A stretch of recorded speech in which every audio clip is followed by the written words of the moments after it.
السلام عليكم المتتبعين ديالنا، اخباركم؟ لاباس عليكم؟ كي دايرين الاحوال ديالكم؟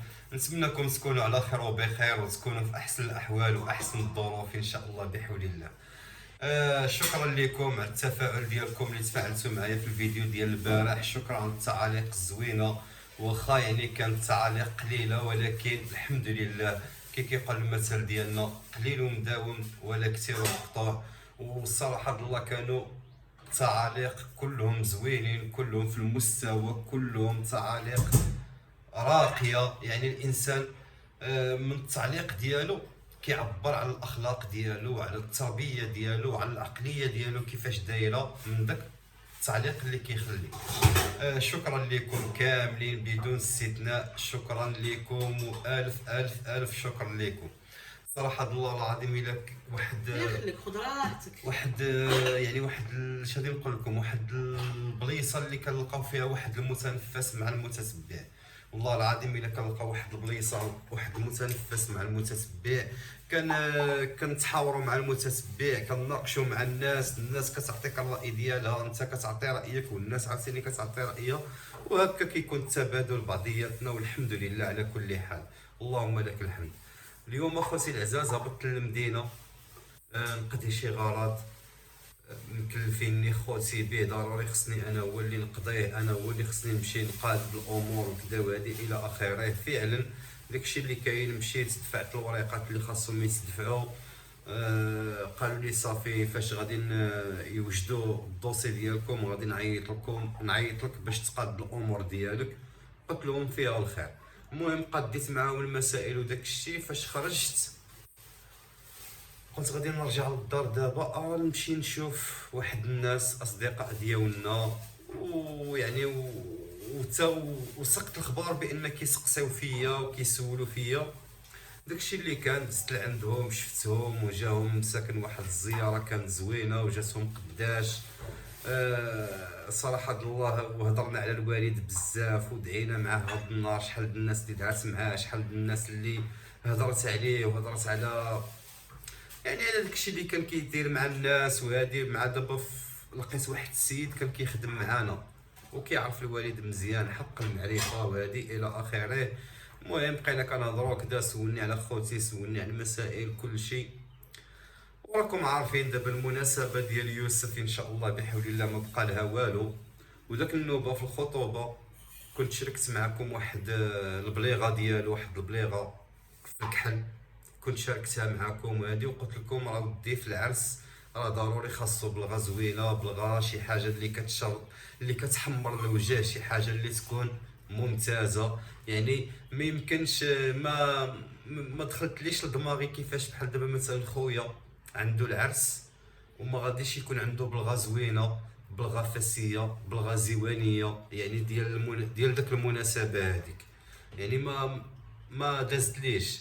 كنت صراحة الله كنت باغي نصوبها بيدي، ولكن نظرا للظروف والشغالات وما بنادم ما كيساليش، كلفت داك الناس غادي يصوبوا لي داك البليغه ديال يوسف خويا، وغادي نصوب حتى انا بليغه ليا ان شاء الله بحول الله.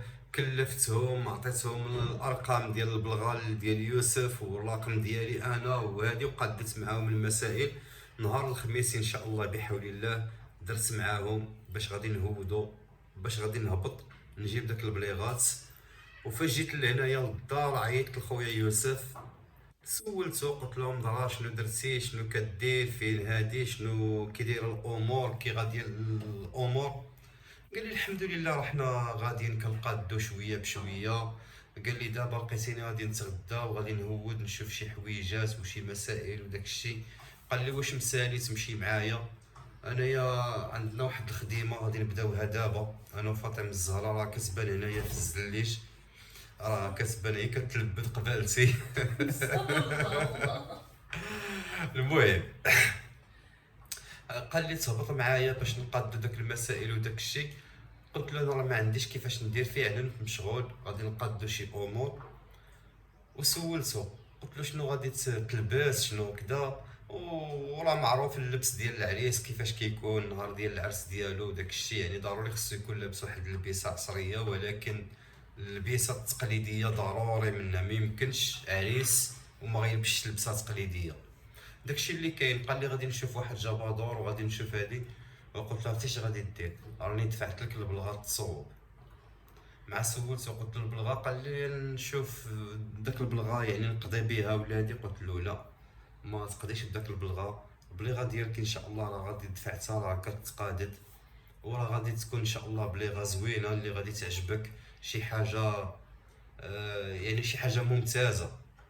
وداكشي اللي كان فرح مسكين وعجبو الحال، وبقى عليا الله يرحم لك الوالدين، الله يرحم داك الوالد، الله يكدا، الله يفعل، الله يترك. حنا ما بيناتنا شيء.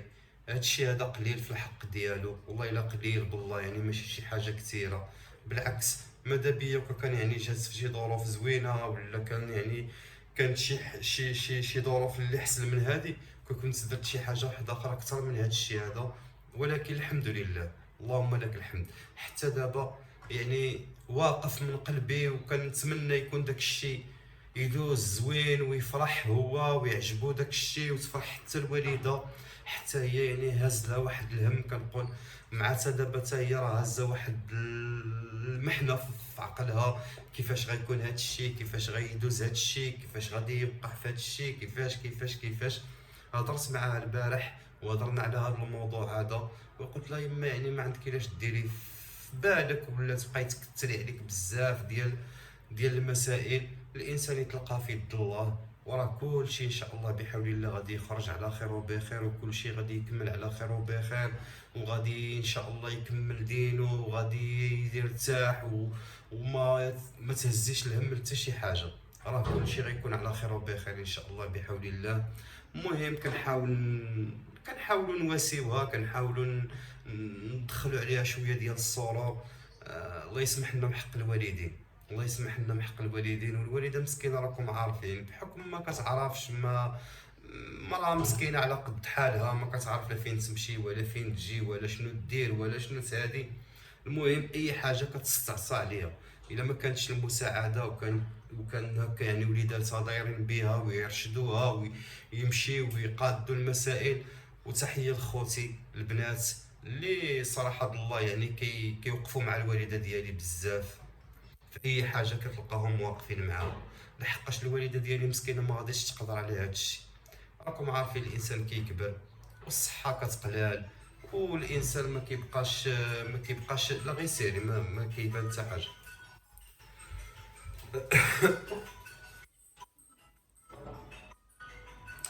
الانسان كيكبر والصحه كتقلال والجهد كيضعف، واولنا ضعيف واخرنا ضعيف.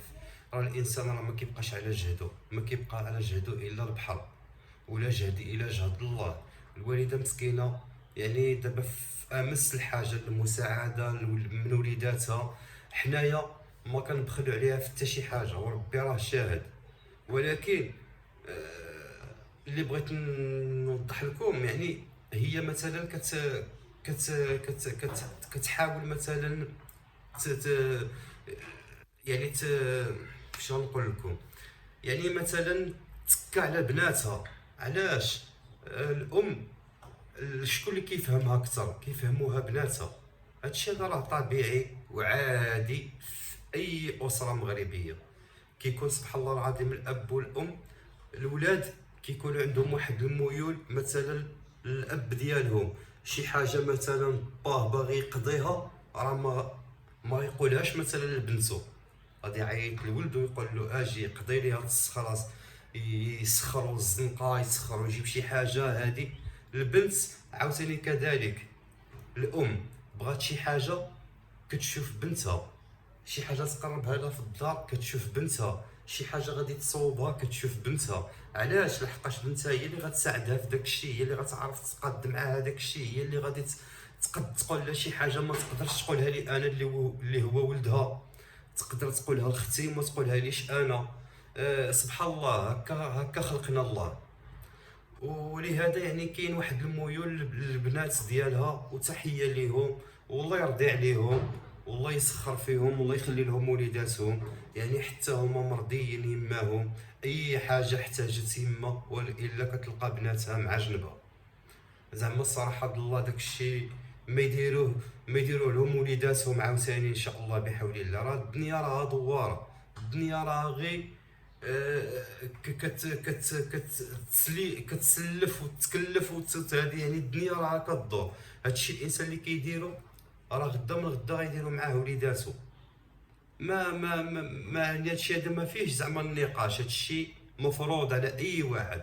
داكشي اللي درتي غادي يدار لك، والانسان الا دار واحد الحويجه زوينه راه غادي ياكل حويجات زوينين حتى هما غيديروهم مع وليداتو، وداكشي اللي درتي مع والديك يديروه معاك وليداتك. ولهذا المهم الحمد لله كنتمنى تكون الامور على خير وبخير، وتخرج الامور على خير وبخير كيف ما متصورين وكيف ما باغيين ان شاء الله بحول الله. وعلى راس هادشي كلشي بغينا الوالده تكون فرحانه وتفرح بولدها وتوصلوا البليصه ديالو، وغادي تكون هذيك اكبر فرحه عندها. انا حاس بها مسكينه والله، انا حاس بها وحاس بقلبها وحاس بتصرفاتها كيفاش. دابا راه ربي اللي عالم عليها، دابا راه 10 كيهزوها و15 كيحطوها، وكيفاش غادي يخرج هادشي وكيفاش غادي نديرو نمشي وكيفاش غادي نديرو نجي وكيفاش غادي فاش غنمشي وكيفاش غادي نمشي. ودابا الغريب في الامر ما كتخممش هي مسكينه لراسها بوحديتها، لا كتخمم ليها وكتخمم لوليداتها. ديك النهار كنت مشيت لعندهم لقيتهم قالوا لي يلا لقيتينا كنناقشوا الموضوع ديالك. قلت لهم خير ان شاء الله. قالت لي لقيتيني كنهضر انا ويوسف وكنقول له عبد الوهاب كي غادي يدير يطلع، فاش غادي يطلع، شكون اللي غادي يطلعو، واش غادي يطلع في الترونسبور ولا غيطلع في التران ولا غيطلع في الكار ولا، وفاش غنطلعو تما. خصو ضروري يرتاح، خصو ضروري يمشي يرتاح في شي بليصه هو وليداتو. يعني كتخمم كتقول كيفاش كي غادي يدير، كيفاش غادي يدير. وسبحان الله، سبحانك يا جليل. وهي راه ربي ما عنده الا الخير، راه انت تريد وانا اريد والله يفعل ما يريد. انا قبل ما نمشي عند الوالده بشي يومين كنت تواصلنا مع واحد المتتبعه ديالنا وتحيه ليها من هذا المنبر، وعارفه مسكينه هي كيفاش، يعني عارفه عندنا العرس عندنا المناسبه في كازا غادي في الوقت الفلاني وكذا وهذه.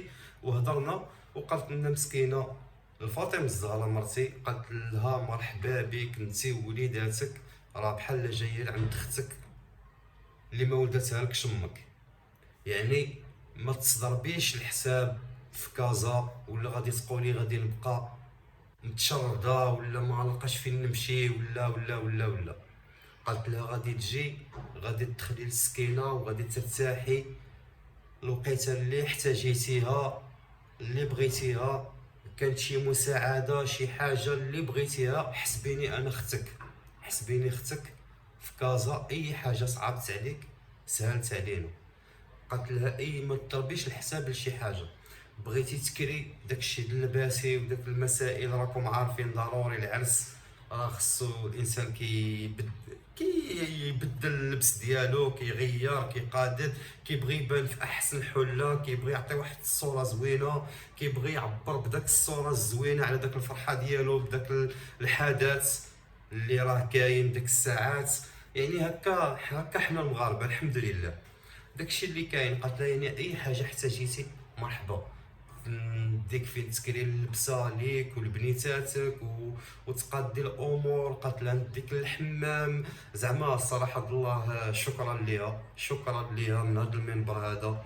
وهادشي اللي كسبنا في هذا اليوتيوب، والله كسبنا واحد العائله ديالنا اللي عائله كبيره، عائله اللي كيتقول لنا اي حاجه احتاجيتوها مرحبا بكم.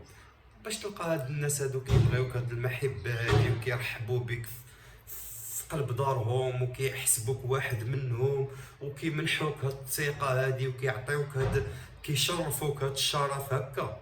راه ماشي ساهل والله، ما ساهل بالله. ساهل هكا بالهضره وبالكلام، ولكن بالتطبيق راه صعيب والله الا صعيب بالله. والحمد لله الحمد لله، الله يجعلنا عند حسن الظن. واللي حاشمنا مع اي واحد تلاقينا معاه نتلاقاو معاه بالصفا وبالنيه وبالصدق، وربي راه شاهد. والحمد لله. المهم ان شاء الله بحول الله البليغه ديال خويا يوسف غادي تكون واجده نهار ديال الخميس، وغادي نهبطوا ان شاء الله نجيبوا داك البليغه وغادي نشاركوها معكم في شي فيديو. كنتمنى التعاليق ديالكم الزوينه والدعوات ديالكم مع يوسف، الله يكمل عليه بالخير، والله يكمل على الجميع بالخير، والله يسخر الوليدات المسلمين كاملين، والله يسخر الجميع كاع اللي كيتمنى شي حاجه الخير، الله يكمل ما في نيته وما في قلبه. هادشي اللي غادي نقول لكم، وبسلام عليكم حتى الفيديو الجاي ان شاء الله. وهذا النهار هذا كان واحد النهار اللي هو متميز، والله العظيم شفت فيه بزاف ديال الاصدقاء ديالنا، شفت فيه بزاف ديال الناس اللي كنعرفهم وتعاشرنا معاهم ماشي قليل. وبالخصوص هاد السيد هذا اللي كنت عنده هذا النهار هذا كيبغي الوالد ديالي لواحد الدرجه ما تصورش. وهذا النهار هذا مسكين غير شافني طالع عليا عنقني والدموع ديالو كيتلاقاو له هنا، وهو راجل كبير وشحال وهو جالس وكيقول لي انا الوالد ديالك عمرني ما ننساه. وبقى كيعاود لي شي مسائل يعني كانت كتوقع مع الوالد، شي طرائف وشي مسائل، منهم واحد النوبه كان قص الصبع ديالو مسكين بواحد الضربه، ويعني ومشى داك الصبع مثلا ما مشى لا للطبيب لا حتى شي حاجه، يعني مشى هي كيكماد وداك الشيء. وجا الوالد ديالي الله غد ليه في الصباح للخدمه، وجا هاد السيد هذا وشاف الصبع ديالو، قال له مالك؟ قال له راني قصو البارحه كيفاش. كيعاود لي داك هاد السيد هذا اللي كنت معاه هاد النهار، كيعاود لي ديك الساعات قال له والله تنديك للطبيب. وفعلا شدو من يديه وداه للطبيب، ونيطوياو له داك الضربه وضربوا له الشوكه وكتبوا له الدواء، ومشى مسكين واستعمل داك الدواء وهذيك وجاب الله الشفاء وبرا له داك الصباع. هاد النهار هذا عاود لي هاد القصه هادي هو كيعاودها لي وكيبكي مسكين، واقسم بالله الا كيبكي بالدموع. ايوا الحمد لله، اللهم لك الحمد، اللهم لك الحمد. هادشي بالعكس كيفرح، وهادشي كيخلي الانسان يفرح.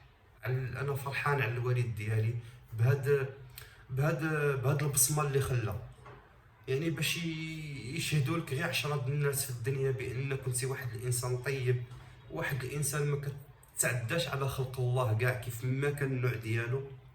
راه واحد الكرامه كبيره، راه واحد الخير كبير عند الله سبحانه وتعالى، الله يرحمه ويوسع عليه. وفعلا الوالد ديالي مسكين كان واحد الراجل درويش، لواحد الدرجه ما تتصورش.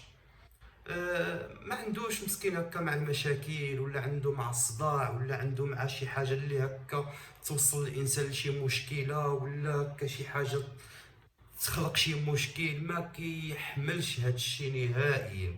الوالد ديالي مسكين عاش صنايعي، عاش انسان متواضع، انسان درويش داخل سوق راسو. كينوض في الصباح مسكين كيمشي للخدمه ديالو، كيقيل في الخدمه ديالو من الصباح، من 8 الصباح حتى 8 الليل. ومنين كان مازال الجهد ومازال الصحه كان كيخرج من 8 الصباح حتى 12 الليل و 12 ونص ديال الليل وهو في تماره. علاش؟ باش يجيب لنا واحد اللقمه د العيش حلال، باش يحاول يحسن من المستوى د العيش ديالنا، باش كيحاول ما يجيش يدق علينا مول الكرا ويقول لنا راه باكم ما خلصش الكرا، او راه عندكم الافراغ خصكم تخرجوا للزنقه.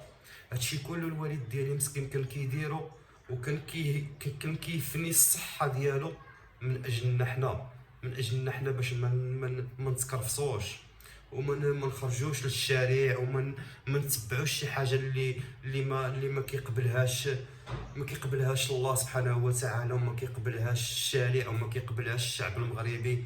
يعني كان دائما كيحافظ علينا وكيخلينا نمشيو في داك السيره اللي كان غادي فيها هو. والحمد لله، اللهم لك الحمد، ربي ما خيبوش. وفعلا الحمد لله حتى حنا كبرنا دراوش، وحتى حنا كبرنا مساكن، ما كنأذيو حتى شي واحد، ما كنضرو حتى شي واحد، ما كنتعداو على حتى شي واحد. اللي تعامل معانا كنتعاملوا معاه بالمعقول، واللي تصارف معانا كنتصارفوا معاه بالمعقول، واللي تاق فينا كنكونوا عند اهل داك الثقه اللي تاق فينا داك الناس. الحمد لله، اللهم لك الحمد. اقسم بالله العلي العظيم الا دابا حاليا عندنا السوارت ديال الديور معانا هنا في الموبل، الناس عاطين الناس السوارت ديال ديورهم امانه في رقبتنا. اقسم بالله ما نقدر مثلا نمشي حتى نحل داك الباب وندخل لداك الدار هكاك بدون سبب، الا الا كان شي غرض من عند داك مولات داك الدار، مثلا بغات شي حاجه ولا بغات نقضي لها شي حاجه ولا هادي، عاد تحل داك الفرحه ونشوفوا نقضيو داك المصلحه وتولي تسد وبالحضور ديالي، لحقاش هادي كتبقى امانه على العاتق ديالي. الحمد لله، اللهم لك الحمد، اللهم لك الحمد. هادشي ما كيتباع ما كيتشرى، هادشي ما كتلقاهش في شي سوق غتشريه ولا هادشي كيعطيه لك الله سبحانه وتعالى. والحمد لله ونعم بالله، اللهم لك الحمد. وان شاء الله بحول الله دعيو مع يوسف يكمل عليه الله بالخير ونفرحوا معاه، وان شاء الله غادي نشاركوا معكم الفرحه ديالنا، حيت تستاهلوا احسن ما عندنا، تستاهلوا لحقاش متتبعين وفيين، متتبعين كتبغيو لنا الخير، الا بكينا كتبكيو معنا والا فرحنا كتفرحوا معنا. شكرا لكم، شكرا للجميع، شكرا لخوتي المغاربه داخل ارض الوطن وخارج ارض الوطن. وان شاء الله بحول الله عندنا موعد مع الناس ديال كازابلانكا، غادي نتلاقاو متتبعين تمايا، عندنا متتبعين اللي كيبغيونا في مدينه الدار البيضاء. شكرا لكم، كنقول لكم احنا جايين ان شاء الله بحول الله، وضروري غادي نشوفوا الحباب ديالنا والاصدقاء ديالنا، واكيد غادي تكون عندي واحد الزياره للسوق اللي كنا كنخدموا معاه، داك الكليان اللي كنت كنخدم معاهم غادي نهود وغادي ندير عندهم واحد الزياره، وان شاء الله بحول الله الا سمحت لي الظروف نصور، راني غادي نصور ان شاء الله بحول الله، وغادي نشارك داك الفيديو مع المتتبعين ديالنا. والله يخطيكم وبسلامه عليكم حتى الفيديو الجاي.